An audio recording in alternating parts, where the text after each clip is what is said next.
ME det vi kaller en multisystemsykdom. Det en sykdom som affiserer mange organsystemer samtidig. For eksempel nervesystemet, hjerte-karsystemet, sirkulasjon og immunsystemet. Så det kan affisere mange organer samtidig.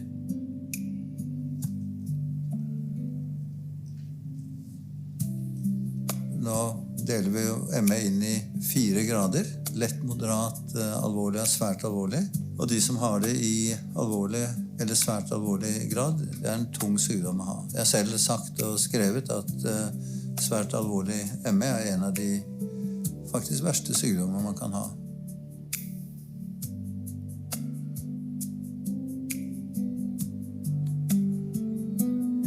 Røysumtunet et pionerprosjekt da det ble opprettet her for snart 5 år siden, med tanke på å være et omsorgstilbud for de alle sykeste ME-pasientene, de som har alvorlig eller svært alvorlig ME, for det var ikke noe sånt tilbud i Norge. Faktisk ingen steder, så vidt jeg vet, i verden. Så dette var helt nytt. Avdeling for ME et heldøgns omsorgstilbud for mennesker som rammet av alvorlig og svært alvorlig grad av sykdommen. Vi tilbyr da tverrfaglig oppfølging av helsepersonell som arbeider i turnus i heldøgnsdrift. Under oppholdet her så gjør vi jo flere kartlegginger i det tverrfaglige teamet og tilpasser hva den enkelte vil være i behov av i sin omsorgssituasjon.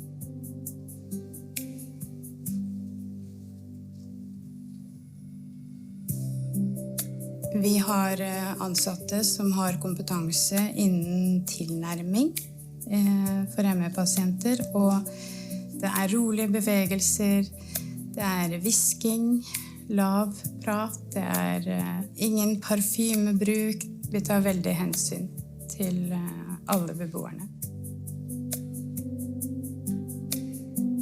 I forhold til kommunikasjon med de pasientene som bor hos oss på et mørkt rom, der vi også nødt til å tolke den nonverbale kommunikasjonen. Og det betyr jo at vi må kjenne pasientene veldig, veldig godt. Du merker nesten på noen ganger på måten de puster på at nå det økte smerter.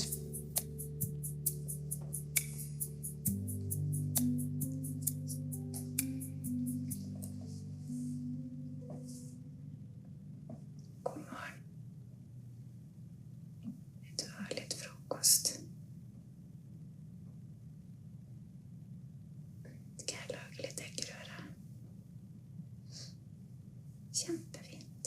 Da kommer jeg snart.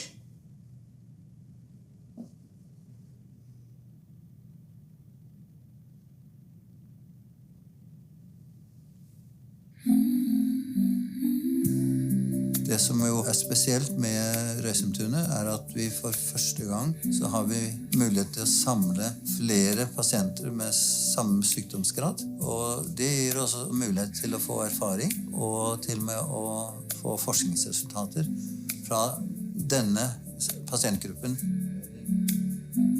For hvis man leser ME-forskningslitteraturen, også den siste fra USA, den nyeste, så ser man at de aller sykeste, de ikke med i forskningsprosjektene.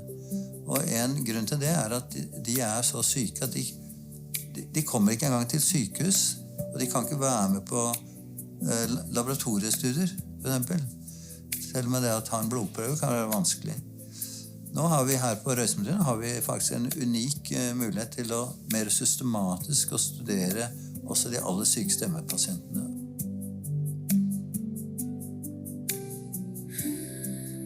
Og til i hvert fall min overraskelse, men også selvfølgelig glede, var at vi kunne vise at en fjerdedel av disse, eller 7 av 24 faktisk, hadde blitt signifikant bedre. I tillegg var det 5 til som hadde blitt noe bedre, så i alt var det 12 av 24, der halvparten hadde hatt en bedring ved å være på Røysumtunet 3 måneder eller mer.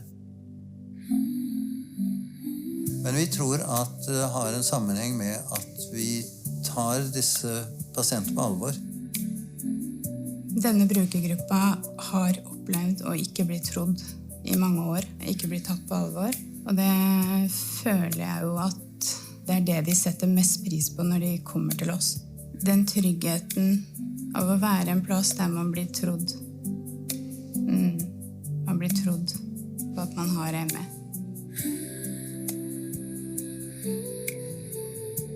I våres avdeling så det ikke mulig å ikke tro på denne sykdommen. For vi ser det på nært hold.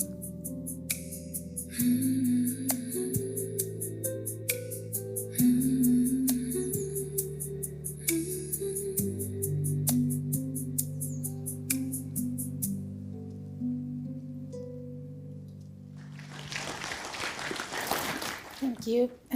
We are very proud to show you this film, and you are the first publicum to see it. So thank you. We will now introduce ourselves. I think I start with me. Thank you very much for inviting us to speak at this conference. My name is Trine Alm Holterbakken, and I'm educated neurologic nurse. Over the past 5 years, I've been a part of the leader team in the neurologic department in Oslo University Hospital. In September 2025, I took the role of this department manager at ME unit at Røysumtunet. So, during the past months, I have dedicated my time to get to know the department, the staff, and most importantly, this patient group. I'm both humbled and deeply proud to have the opportunity to lead this department. It's a privilege to contribute to care and development of a field that holds such significance for so many. My name is Gamme Sollie. I'm a registered nurse with a master's degree in mental health care. I have worked as a nurse practitioner for 16 years and the latest 4 years at the ME department at Røysumtunet. It is with great humility and respect for the people who have ME in severe and very severe degree that we stand there before you today. They have all made a great impression and taught us and inspired us to focus to working and to develop services that hopefully can contribute to a better quality of life for the patient group.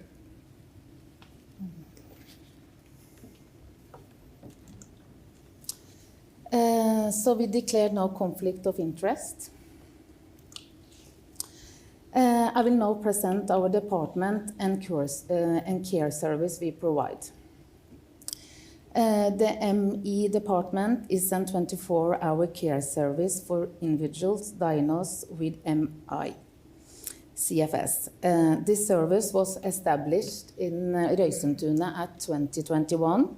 Our department holds substantially experience-based competence in caring of this patient group. The department is specially adapted to meet the needs of people with severe and very severe forms of this illness. In September 2025, the service was established as a separate department. Currently, we have 8 specially designed rooms, which are sound and light isolated. The service is part of the primary healthcare system in Norway. Røysumtunet service are defined as a part of primary healthcare system, and they must be applied and financed by the patient's municipality or district. Røysumtunet is a non-profit diaconal foundation for Norwegian citizens, which means that all surplus funds are reinvested into the organization's services and operation. Our goal is to provide safe and reliable healthcare services, symptom reliefs, and improve coping in an environment characterized by calmness, respect, and dignity.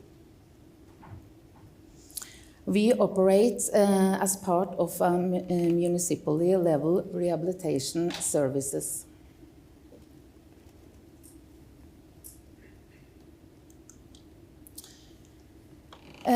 We provide holistic care and support through an individuality tailored stay.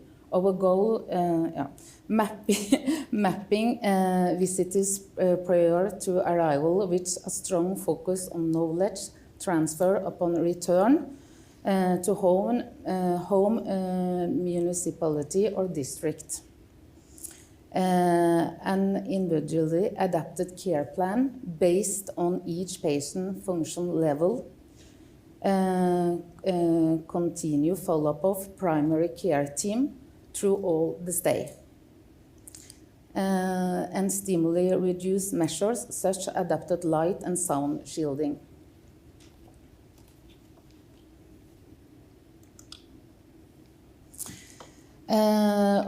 We have medical follow-ups and symptom relieving treatment provided by a supervision physicians who is a specialist in internal medicine, coping and supportive conversation offered by the interdisciplinary team, collaboration with relatives and family members are important for us.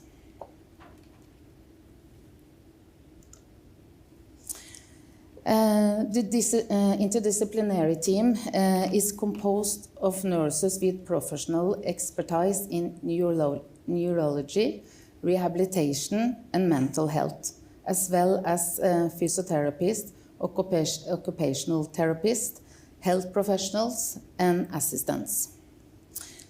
The department also includes a physician who is a specialist in internal medicine and infectious diseases, a physician responsible for research and teaching, a clinical nutritionist, and we also have the research nurse in 20%, supported by Stine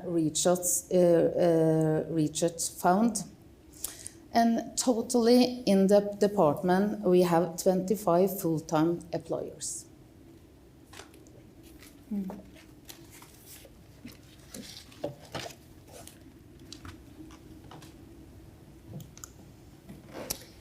So, first of all, I would like to say a little about the symptom burden and how this can manifest itself in clinical practice in severe and very severe ME/CFS. Røysumtunet has taken the other NICE guidelines for ME/CFS UK 2021 as a starting point when developing the professional offer to the patient group. NICE guidelines describe care planning to manage symptom and comorbidities and also focusing on the complexity of the disease and symptom pressure. As you know, ME/CFS is divided into 4 categories: mild, moderate, severe, and very severe. And I will further in the presentation focus on severe and very severe degree and how we offer care to the patients in our department. The patients are mostly bedbound and many are dependent on assistance to meet all of the basic needs and care. The symptoms and clinical issues is important to understand when we are establishing nursing interventions, and they play a key role in that. We have, first of all, the exhaustion, And we have the PEM, the post-external malaise, and the sickest patients may experience a worsening of the clinical picture with a very little exertion. We see that the recovery takes often a long time. They experience sleep disorders and sleep that does not provide normal recovery. It will be alternate sleep patterns and difficulty with falling asleep, and also insomnia. They can have difficulties with the cognitive function and brain fog, and decreased concentration and memory. And this affects the daily functioning for many people in very large range. We have hydration and nutrition. Many will need assistance and preparation of food, and at least assistance to consume food.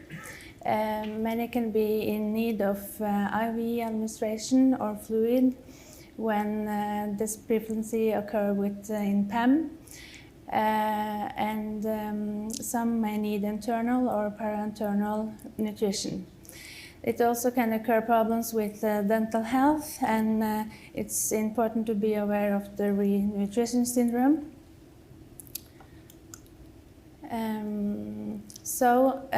In pain and discomfort, we have orthostatic intolerance, pain in muscle and joints and headaches, sore throat without having any affections, and digestive problems. Many also suffer from temperature dysregulation.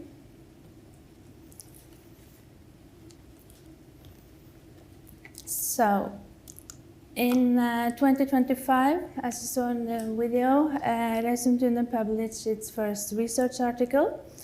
It was a retrospective review of medical records. We compared the sample against movement related to severity based on the degrees in the NICE guidelines.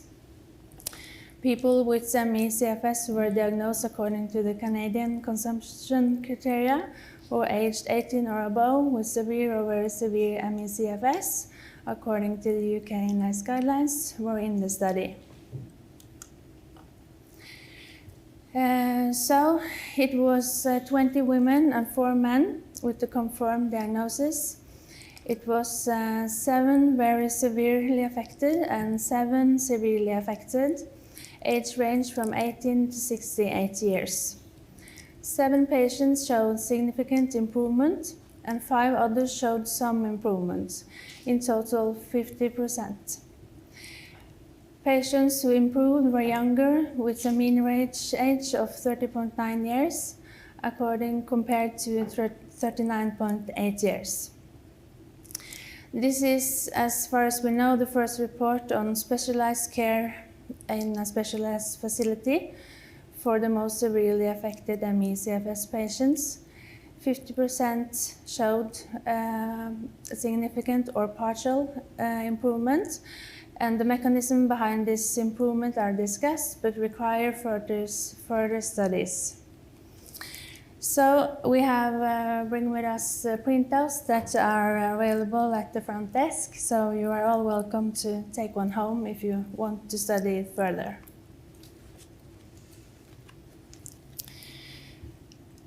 Next, I will say something about our care model. We developed a care model so it's based on the NICE guidelines.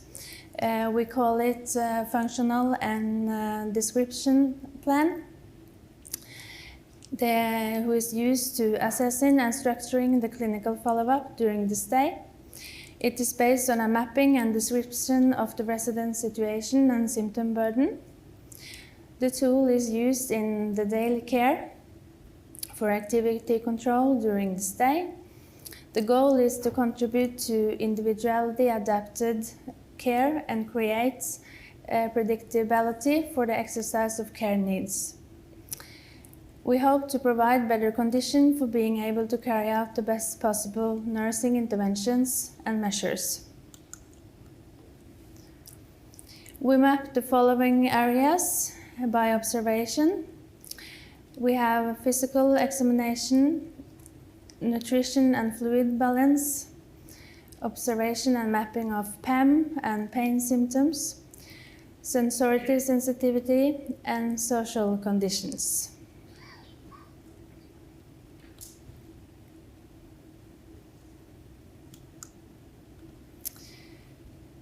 Finally, I want to say something about how we work with activity adaptation in severe and very severe ME. As you know, activity adaptation is a strategy which people with ME/CFS balance activity and rest in order to stay within their own tolerance limit and avoid worsening of symptoms. The basic understanding is to get to know the body's signals and boundaries and alternate between rest and activity, and also adapt activity and energy use.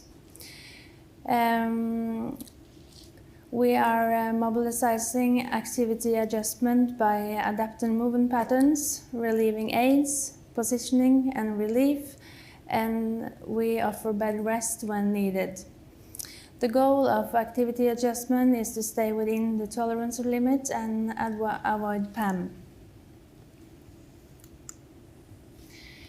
If PEM occurs, we are assumed to take it into account and facilitate it for the patients. We regulate sensoric stimuli, light and sound, and implement assistive devices in the daily living. How to facilitate communication is very important. We have to custom our voice level. We have to take into account the information processing, the non-verbal communication, and we have to customize the form of communication. And the helper's role and approach is in all of this. It's about the pace and experience and the planning of the work task. It's about recognition and burden of the disease. And we have to customize and give the patients flexible services, so hopefully they can achieve a better quality of life.